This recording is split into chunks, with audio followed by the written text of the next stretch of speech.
ধর্ষণ, গুম এবং লুটের সংস্কৃতি আর রাজনীতি শুরু হয়েছিল, তার কবর রচনা হবে ইনশাআল্লাহ। আর আমাদের সন্তানেরাও রাজপথে নেমে একটাই স্লোগান দিয়েছে, উই ওয়ান্ট জাস্টিস।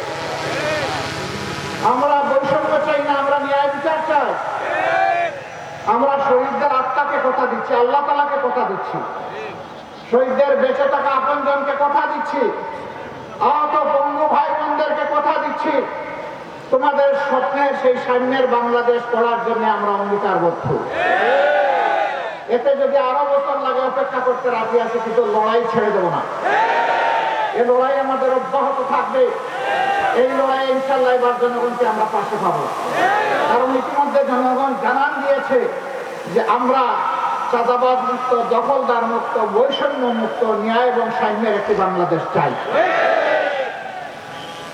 আমরা আপনাদেরকে কথা দিচ্ছি, অতীতে আমরা চাঁদাবাজি করি না, এখন আমরা করছি না, ভবিষ্যতে ইনশাআল্লাহ আমরা করবো না।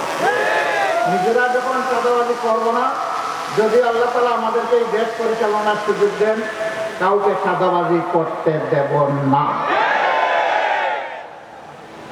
আমরা কোনো জায়গায় দখল বাণিজ্য চালাই না এবং কাউকে আগামীতে অবৈধ দখল বাণিজ্য চালাতে দেওয়া হবে না। আমরা মানুষকে ভিন্ন চোখে দেখি না। 19 সালে সম্ভবত প্রথম আলোর একটা রিপোর্ট আমার দৃষ্টি আকর্ষণ করলো, কিরণবালার বয়স কত হলে তিনি একটি বয়স্ক ভাতার কার্ড পাবেন। কৌতূহল নিয়ে আমি রিপোর্টটা পড়লাম, দেখলাম যে এই মহিলার বয়স 108 বছর সেখানে লেখা হয়েছে। আমি ভাবলাম যে 65 হলেই তো ওনার পাওয়ার কথা, তাহলে উনি পাচ্ছেন না। আমি মাগুরাবাসী ওনার বাড়ি দেখলাম শ্রীপুর, আমি যদি ভুল করে না থাকি, কিরণবালা শ্রীপুর ওনার বাড়ি। আমি বললাম যে যান, ওনার বাড়িতে যান, খবরটা নেন, বিষয়টা সত্য কিনা। তারা আমাকে জানালেন হ্যাঁ বিষয় সত্য। আমি বললাম ওনার ঘর দুয়ার কেমন দেখেছে, বললেন যে বিধ্বস্ত, বিপুল সংখ্যক মানুষের ঘর, তারা সম্মানের সাথে বসবাস করার মতো এটা উপযোগী নয়। আমি বললাম যে এই গ্রামে সবচেয়ে উন্নত মানের যে ঘর আছে, সেই সমপরিমাণ মানের একটা ঘর আপনারা বানান। এই ঘর যখন সম্পন্ন হবে ঘরের কাজ, তখন আমি দেখতে আসবো এবং তাদের দোয়া নিতে আসবো। অ্যাকর্ডিংলি আমি আসলাম। আসার পরে কিরণবালা একটা সাদা ধবধবা শাড়ি পরে আসলেন, তার সাথে প্রায় সমবয়স্ক আরেকজন আসলেন। আমি প্রথমে ভেবেছি দুইজন বুঝে আপন হন, ছোট বোন বড় বোন হল। তারা পাশাপাশি বসেছেন। আমি জিজ্ঞেস করলাম যে আপনাদের কার কি পরিচয়। কিরণবালা তখন বললেন যে আমি কিরণবালা আর এ আমার মেয়ে। মানে মেয়ের বয়সটা ওই মধ্যে, তিনি অত্যন্ত বয়স্ক হয়ে গিয়েছে। সম্ভবত তারা বলেছিলেন মেয়ের বয়স 94 বছর, তাও 100-র কাছাকাছি। তাদের হাতে ঘরের চাবি তুলে দেওয়ার পরে জিজ্ঞেস করলাম যে আপনাদের পেশা কি দিয়ে আপনাদের সংসার ছিল। তো তার একজন নাতনি জামাই ছিল, উনিও তাদের সাথে থাকতেন। তো নাতনি জামাইয়ের ছেলে, সে একটা কাজ করে আর নাতনি জামাই একটা কাজ করে। ছেলে একটা চাকরি করে, আমি বললাম ওকে, তার চাকরি চলে। আর নাতনি জামাই একটা পেশায় দিয়েছে। আমি বললাম যে এই পেশাটাকে আরো শক্তিশালী করতে হলে কি করা লাগবে। তারা একটা পরামর্শ দিলেন। আমরা ওখানে বসেই একটা সিদ্ধান্ত নিলাম এবং তাদের হাতে তুলে দিলাম। আমি সেদিন দেখি নাই উনি কোন ধর্মের, আমি দেখেছি তিনি আমার একজন মায়ের মতো। আমি একজন মায়ের পেট থেকে দুনিয়া এসেছি, তিনিও কতিপয় সন্তান সন্ততির জন্ম দিয়েছেন। সুতরাং মায়ের জাতকে সম্মান করে এটা ছিল আমার দায়িত্ব।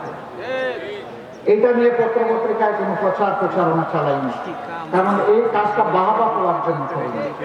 এই কাজটা মনের নৈতিক অনুভূতি বা মানবিক দায়বদ্ধতার দিক থেকে আমরা করতে বাধ্য হয়েছিলাম। আমরা সরকারে ছিলাম না, বরঞ্চ সরকারে কারা ছিল জানেন তো? আমাদেরকে হাইকোর্ট, সুপ্রিম কোর্ট কিছুই দেখানো বাকি রাখে নাই, তারা সরকারে ছিল। আমরা বলি নাই যে এটা সরকার করুক, এই দাবিও তুলি নাই। সরকার দেখে নাই, সরকারের চোখে স্টিলের চশমা ছিল, আমাদের চোখে কোনো চশমা নাই, খালি চোখে আল্লাহ আমাদেরকে দেখার যে সুযোগ দিয়েছেন, এই জন্য আলহামদুলিল্লাহ সেই শুক্রিয়াই আমরা আদায় করেছি। আপনারা আরো শুনেছেন যে একবার কক্সেস বাজারে একটা বৌদ্ধ উপাসনায় যাওয়ার সময় 8 জন মানুষ একই পরিবারের তারা দুর্ঘটনায় নিহত হন। আমরা কক্সবাজারের সংগঠনকে বললাম চলে যান, এই আমাদের সামর্থ্য তাদের হাতে পৌঁছে দেন আর তাদেরকে বলেন যে আমরা আছি তাদের সাথে, তারা যেন আমাদেরকে তাদের পরিবারের সদস্য মনে করে। বেঁচে আছেন মাত্র একজন, সবাই মারা গেছে এক পরিবারে। ওনাকে বললাম যে এখন আপনি আমাদের পরিবারের সদস্য, আমরা দেখি নাই তিনি কোন ধর্ম, কারণ জামাতে ইসলামী সকল ধর্মকে সম্মান করে। ধর্ম বাছাই করার অধিকার প্রত্যেকটি নাগরিকের একক অধিকার, ধর্ম চাপিয়ে দেওয়ার অধিকার কারও নেই। সম্মানিত ভাইয়েরা, এবারকার এই পরিবর্তনের পরে আপনারা লক্ষ্য করেছেন সকল ধর্মের উপাসনালয় আমরা আমাদের ভলেন্টিয়ারদেরকে বলে দিয়েছি, যান পাহারা দেন, মানুষের জীবন, সম্পদ এবং ইজ্জত এই তিনটার পাহারাদার করেন। একেবারে অনবরত মুষলধারে বৃষ্টি পড়ছে, আবার মাঝে মাঝে রোদ উঠছে। ওই বৃষ্টিতে ভিজে যাকে যেখানে বসা হচ্ছিল সে একজন সেখান থেকে নড়ে নেয়। বলা হয়েছে যার যত সময় সেখানে দায়িত্ব পালনের কথা তিনি তত সময় সেখানে স্টিলের মতো দাঁড়িয়ে থাকবেন। শুধু ব্যতিক্রম খাওয়া এবং নামাজ, এই দুইটার জন্য আপনারা সুযোগ পাবেন, বাকিটা আপনাদেরকে দাঁড়িয়ে পাহারা দিতে হবে।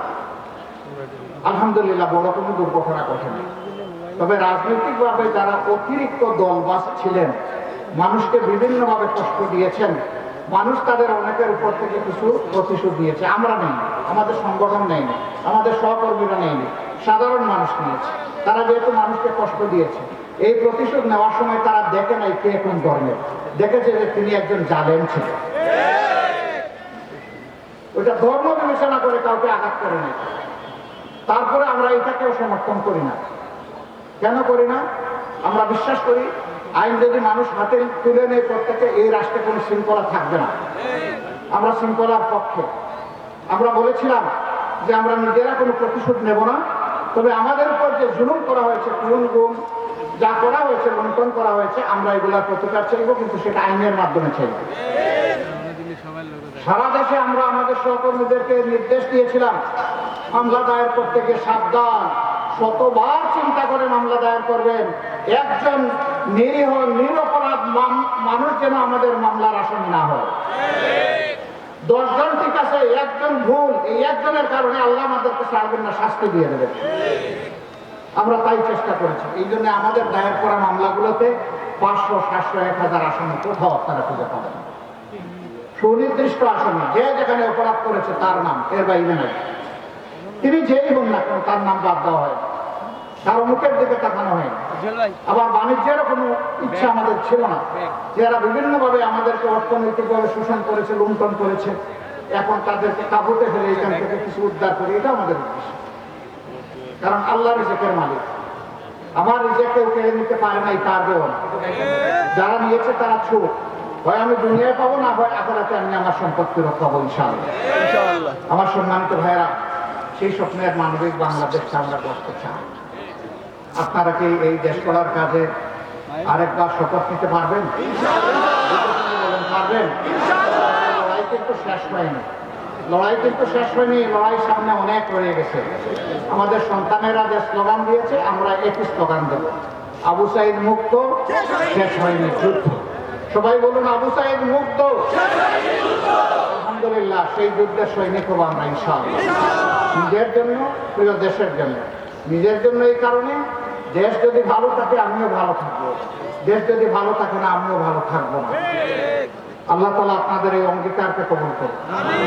আপনারা মাগুরার প্রত্যেকটি ঘরে ঘরে আমাদের সালাম পৌঁছে দেবেন। অন্য ধর্মের যারা আছেন তাদের কাছে আদাব এবং শ্রদ্ধা পৌঁছে দেবেন। এখানে বিভিন্ন ধর্মের ভাইয়েরা এসেছেন, মন খুলে তারা কথা বলেছেন। আমি তাদেরকে মোবারকবাদ জানাই এবং কৃতজ্ঞতা জানাই। তারা আমাদের দাওয়াত কবুল করে এখানে এসেছেন। আমরা হাতে হাত ধরে, কাঁধে কাঁধ রেখে আগামীতে বৈষম্যহীন সমাজ গড়ব ইনশাআল্লাহ। আমরা তাদেরকে কথা দিচ্ছি, যেমন সম্মানটি আজকে আপনারা আমাদেরকে দেখালেন, আগামী দিনে তেমন সম্মান অথবা তার চাইতে ভালো সম্মান যেন আপনাদেরকে দেখাতে পারে, আল্লাহ যেন আমাদেরকে তৌফিক দান করে। সবাইকে ধন্যবাদ। আসসালামু আলাইকুম ওয়া রাহমাতুল্লাহ। আল্লাহ হাফেজ। বাংলাদেশ জিন্দাবাদ। বাংলাদেশ জামাতে ইসলামী।